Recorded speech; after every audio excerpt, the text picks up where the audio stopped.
The Red Wings would enter March hoping to continue to make strides in the right direction. The team received a small boost as the state of Michigan increased fan capacity at Little Caesars Arena. We started to see more people around the rink, and obviously the buildings were a little bit louder. I saw a lot of kids at the games. It's exciting that it's moving in the right direction, and great to have them back tonight. I think part of what makes sports special is the interaction with the fans, and the momentum and that fans give is special. The crowd witnessed a 6-game homestand against 3 of the toughest Central Division opponents, the Tampa Bay Lightning, Carolina Hurricanes, and Dallas Stars. And here he comes now, right in, he scores! Now flying out at center ice, skates Dylan Larkin up across the line, cuts boots into the left circle, drops it back, a shot by Fabry, he scores! That was made by Larkin, Fabry scores to make it 3-2. Here comes Zadina, nice move, backhand, save made, score! Ernie on the rebound. The team played hard, splitting each series, highlighted by a Robbie Fabry hat trick against the Stars. Him with a shot, he scores! Second goal of the game for Robbie Fabry. Larkin, he's got Fabry, Larkin in alone. Fabry, scores! Hat trick, Robbie Fabry, 3-0 Detroit. Detroit had their fair share of challenges in the first half of the season as they adjusted to the new protocols in the NHL. At the beginning, we had some, COVID issues. We were missing 8 guys or something. So I think that kind of was hard at the beginning. But in the second half, we kind of stayed healthy and we kind of got on a roll there. And obviously, there's been ups and downs. I don't know. It was just kind of a, combination of everything. Basically couldn't leave the hotel. Sometimes you felt a little isolated, but having the team there was good, and all the guys were really good this year because basically that's all we had on the road was our teammates and whatnot.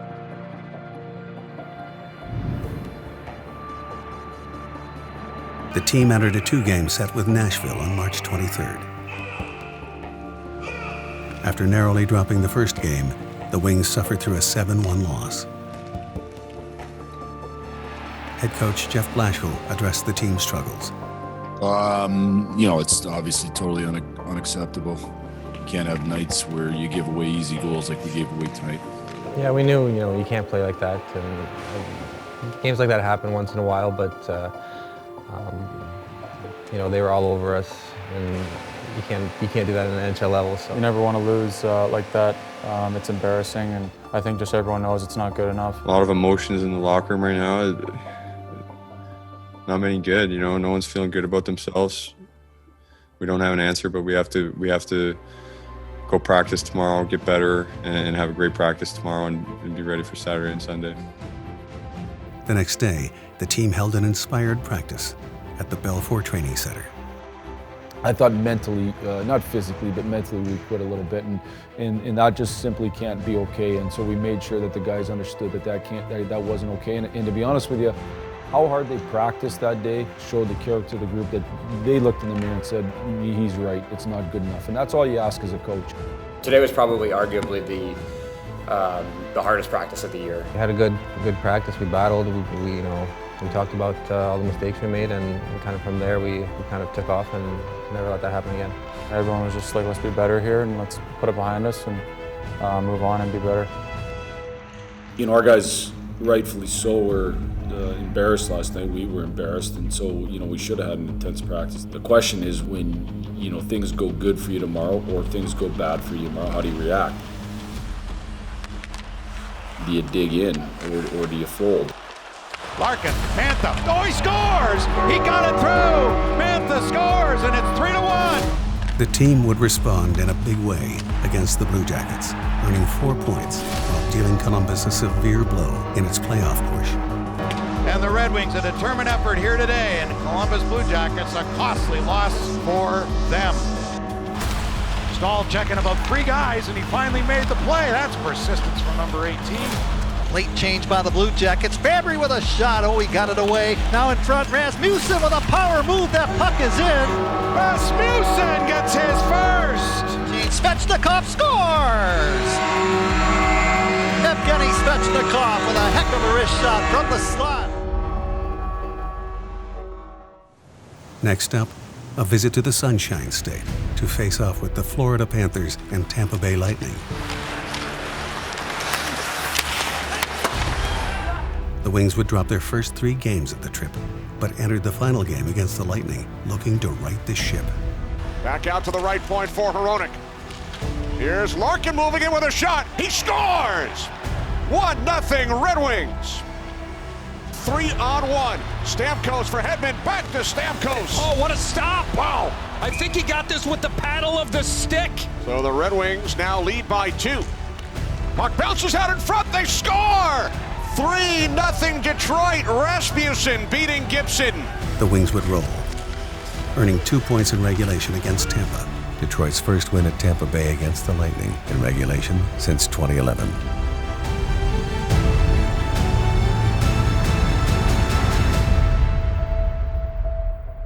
The Wings would find out they would be without forward Bobby Ryan's services for the remainder of the season due to an upper body injury. With Ryan, as well as Robbie Fabry on the IR, the team would depart for Carolina to face the division-leading Hurricanes. Everyone was just grinding through the season, just grinding through the schedule, and pretty much a game every other night. So you just got to be ready and got to be prepared and take care of yourself. The club would pick up a key shootout victory on Saturday night.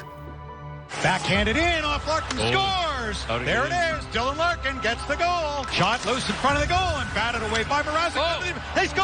Filppula! I think he was the last one, and it found its way sneaking past Mrazek. He does! Adam Ernie! And the Red Wings take it in Raleigh.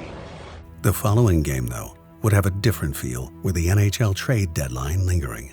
It was a lot of unknowns going into that. Whatever moves they make, it's up there, and you kind of just have to come to the rink, be prepared, and whatever happens, happens. Wow, that's one word to describe trade deadline day in the Motor City. Good evening to everyone. Steve Yzerman would make 4 moves, securing additional draft picks and one trade that rocked the foundation of the team's core. He would start by moving defenseman Patrick Nemeth to the Colorado Avalanche in exchange for a 4th-round pick. Next, defenseman John Merrill was then moved to the Montreal Canadiens for a 5th-round pick and prospect Hayden Verbeek, nephew of assistant general manager Pat Verbeek. Yzerman would also maneuver a 3-club deal between Tampa and Columbus, obtaining another 4th-round pick in 2021.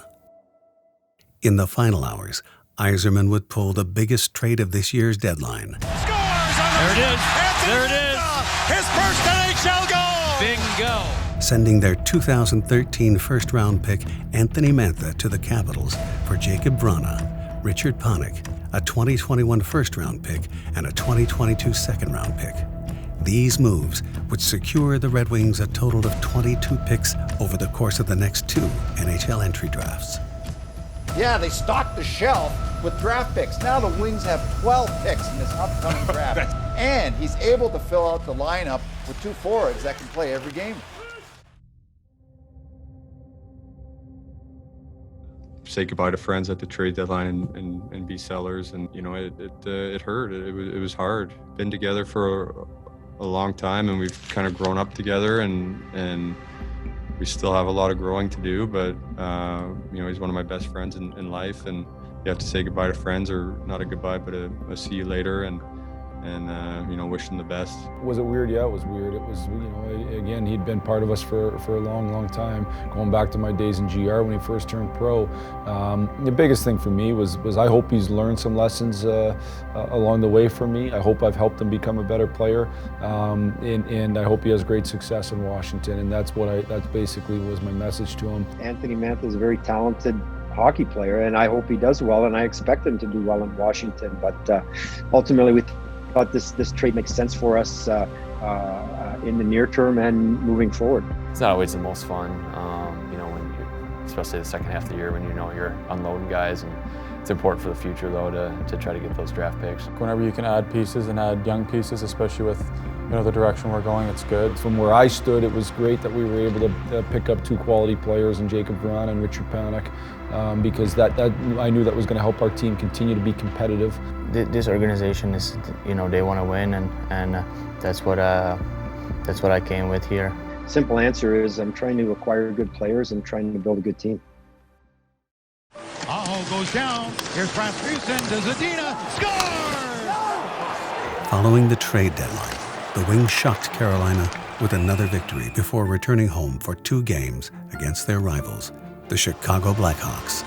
Trailer throws it across to Kaiser, now to Stetcher. He scores! What a beautiful goal! In the first game, Jacob Vrana and Richard Panik would make their Red Wings debuts as the team earned a 4-1 victory. What a way to join the Red Wings! Detroit entered a rare 4-game series against the Dallas Stars. Playing the games against the teams, many times in a row, it's like kind of like a playoffs. Like the opponent team knows what to expect from us. It's hard changing the stuff because we play in the same way and we want to play the right way. Although dropping both games in Dallas, the Red Wings would win decisively Game 3 at home, thanks to an impressive 4-goal night from Vrana and the first goal from Richard Panik. Now bobbling pockets and beyond. They score! Panik put it in. Vrana steals. He's got a breakaway. He's going in for the hat trick. Vrana shoots. He scores! We're building something here and go into the game with a good mindset to go out there and do the things right.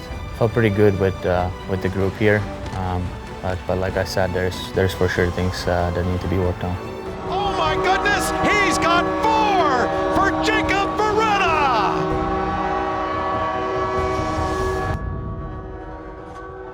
Following the series with the Stars, the team would announce a series of players that would be out for the remainder of the season. Forwards Tyler Bertuzzi, Franz Nielsen, and captain Dylan Larkin. Dylan's a huge piece of our team. He's our captain. He drives our engine with his work ethic every day, both in practice and in games. It just means collectively, our competition level has to be elite every night. Our work ethic has to be elite every night. You'd like to be as healthy as possible. It's cliche, but it's an opportunity for other guys to get more opportunity, and just got to try and run with it and do the best you can. Despite all the injuries, the team would continue to grow by playing tight hockey down the stretch of the season. There it is, all alone. Saved by Bryce. Great stop by a sliding Bryce. Zadina makes his way in over the blue line, cruises in, he shoots, he scores! Yes! Oh my God. With the Forsberg, it's Baranian, Datsukian, Sam Gagner with a chance for a Red Wing victory. And it does it! Sam Gagner scores! Their 18th victory of the season, passing last season's total. The club has plenty to look forward to with the blossoming young talent who have found the ability to take another step in their professional development. I think I've just grown, game by game and experience by experience. We'll be fine for sure. We got a good young core right now, and when everyone will be healthy and ready to play, we'll be doing better for sure. 2017 first-round pick and 2018 first-round pick Michael Rasmussen and Filip Zadina were certainly bright spots this season as they made steps in the development of their professional careers. I was trying to work my ass off and do everything I can to be a better player, be a better two-way player. Zadina, the dynamic, skilled forward, scored 6 goals and finished the season with 19 points. Zadina would also show great signs of improving his 200-foot game, something that all young players must learn in order to have a successful NHL career. I think it's important for every one of our players, whether you're young or old, to have an approach that I'm going to get better. Rasmussen, a rugged, big-body forward, showed off his value down the stretch, being one of the toughest and most reliable young players in the team's young core. Rasmussen would earn 12 points and in 40 games played. The coaches do a great job of helping us all out and lifting us up, and same goes for all the guys in the room. I think everyone's got each other's back, and I think stuff like that goes a long way, and I think we got a good group here. Where we grow from here is totally dependent on how every player does. Can each guy reach their ceiling, and is their ceiling high enough? the Wings would finish up the season with back-to-back games in Columbus against the Blue Jackets. Scores! Foligno with his first National Hockey League goal! Wow. Get him the puck, Joe Foligno makes it a 2-1 game. There it is, eh? That's it, boys. Congrats, buddy. Is that his first? Of many. Now coming back from 2-0 down and a chance to take the lead. They do! It's Verena! That's it, V. Great look, pants. As the season concluded, Coach Jeff Blashill and the players shared their thoughts as they head into the offseason with a positive outlook on what's to come for the organization. Moving in the off season, I'm going to get better at a certain skill. I'm going to get better at building my body. I'm going to get better. I'm going to get faster. Whatever that might be for each particular player, there has to be improvement within. I know guys in the summer will use that time to just get better, and you know, everybody works so hard. I'm really going step by step, going day by day. It's for me right now. It's to go in the summer, make sure I'm prepared for next year. You know, it's the same kind of things every summer. You just want to get bigger, faster, stronger, and excited to get back here and, you know, start off on the right foot and just help the team win. That's all. Just win games. I believe that you win with guys with great character, and the number one aspect of character for me is inner drive. And so if we have a whole bunch of guys with that great inner drive, they reach the very maximum of their potential, and that's what you want.